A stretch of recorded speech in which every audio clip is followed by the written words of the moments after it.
Hi, it's Jan Malone, your dementia mentor. And today I want to talk about some things that I want you to do as soon as possible to help safeguard your home. I think we all know that somebody with dementia and their diminished mental capacity should have no access to any weapons from the home. Unfortunately, I think our first thought is, okay, we got to remove the guns or lock the guns up.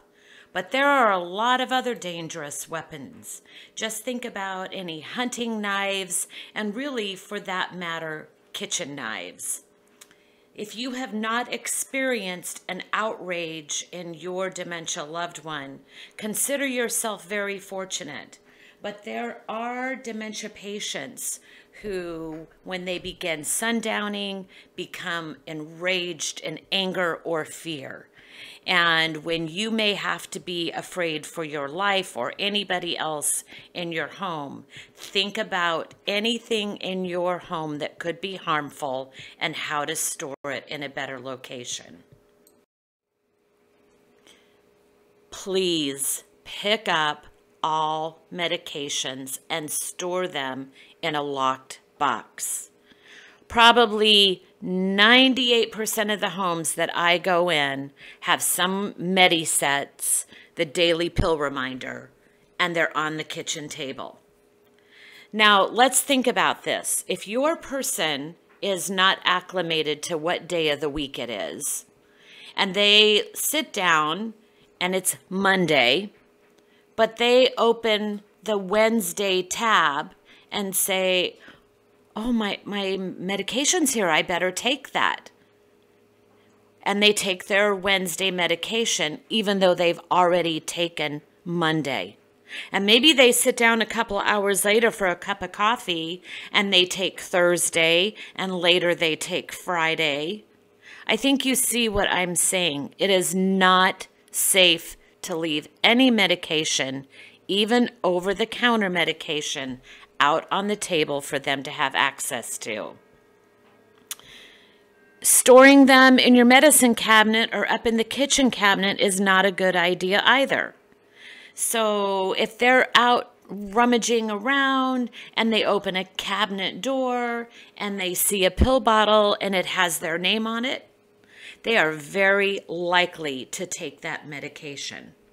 And so then you potentially end up with a dementia patient who is overdosed on prescription drugs.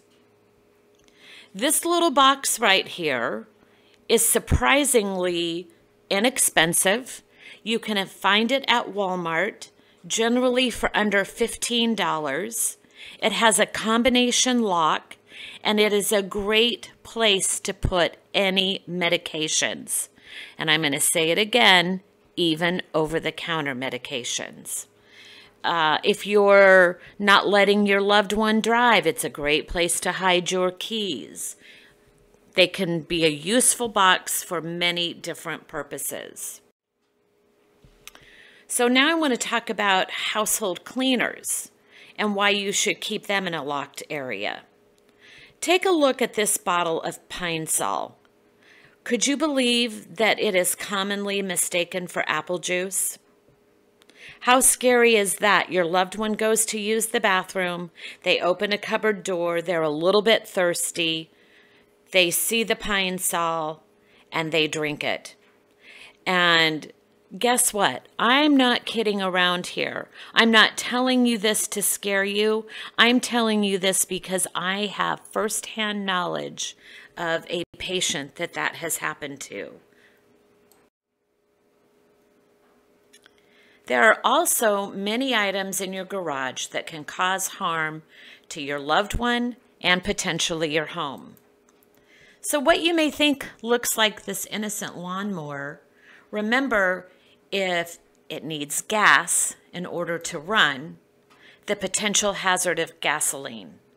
The person with dementia may have difficulty knowing where to put that gasoline and may put it in the oil part instead of the gas part. They may also tinker around with this gas can and get it on themselves, which then becomes a fire risk for them. I also had a family that I worked with. When the wife took away the keys to his pickup, he thought that it was just that there was no gas in there. And he found the gas can, and he went out to his truck, and he poured it in his diesel truck.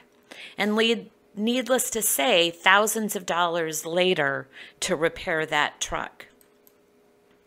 Probably one of the saddest stories I know is about a woman drinking antifreeze. She loved the Otter Pops, and they always kept them in the freezer out in the garage. And one afternoon she went out there and something distracted her. She never got to the Otter Pops, but she drank the antifreeze. And unfortunately, nobody was paying attention to where she had been and what she had done. And several hours later, she did die. Now, I'm not telling you these things to scare the heck out of you. I'm just saying you need to be hyper vigilant. You need to rethink about your loved one with a dementia as an adult toddler. And how we protect our homes from toddlers is almost under what you have to do for someone with dementia. We really need to be keeping good records. It's important for all of us to keep good records of our medical history. In case of emergency forms, should be with us at all times, and also have a copy of them on your refrigerator. Paramedics are taught when they come into a home, the first thing they should do, one of them, is to look on your refrigerator for any medical information that they need.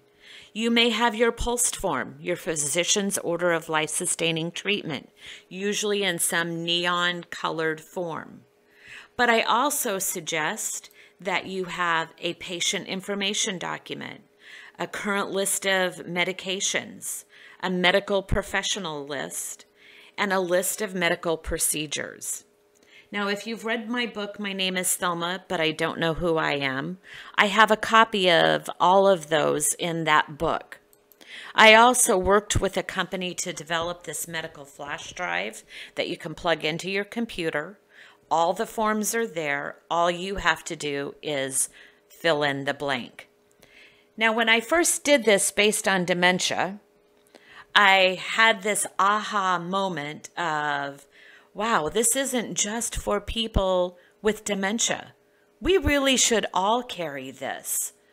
My husband and I like to travel. And so not only can I have all of the information listed here, I can also add in my advance directive, my power of attorney, anything that might be needed if one of us should get sick or have an accident. If you're interested in learning more about this medical thumb drive, you can email me at the slide, I think it's right at the very beginning that says any questions to Jan's a breath of hope at gmail.com. And I do sell them for $35. We've talked earlier about sundowning, and now I want to talk a little bit about the signs of sundowning. You may notice that at the end of the day, when the daytime turns to night, that your loved one is a little more agitated and their perception might be very different. So shadows that happen that time of day may be seen as scary images. As you can see here, the dog is perceived as being a wolf. As I said, you may notice that their mood begins to change. They may become more aggravated. One thought is that noise and too much stimulation may be a factor. Patients may start yelling.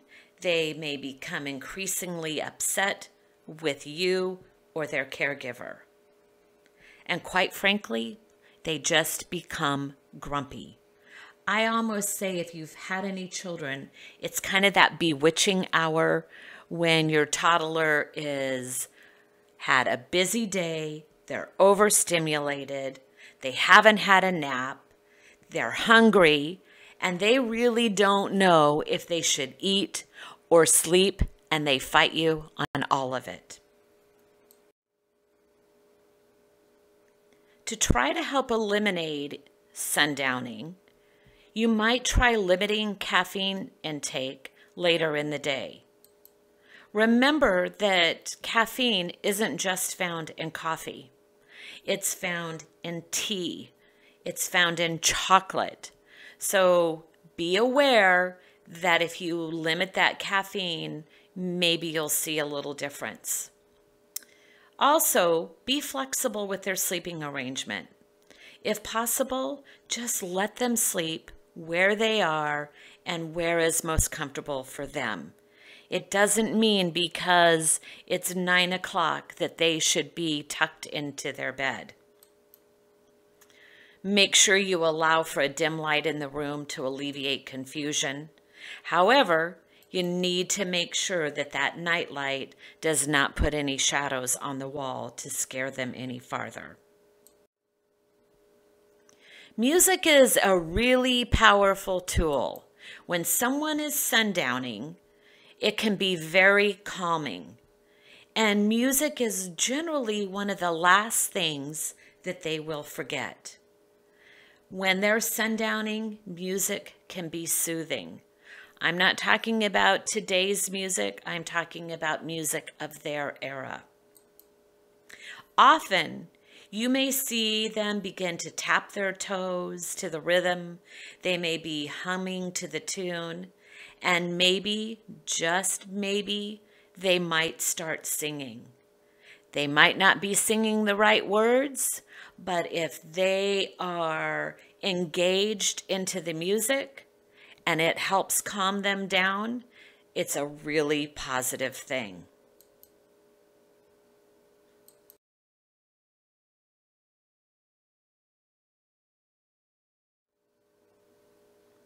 I hope you enjoyed today's educational moment. This completes my first series, but I will be back the end of April with another series of videos. I certainly appreciate all of you taking the time to watch my videos. I love it when I see that thumbs up that you liked it, and please be sure and share my video with your friends and family. And if you haven't, don't forget to subscribe to my YouTube channel. Thanks, and we'll see you in April.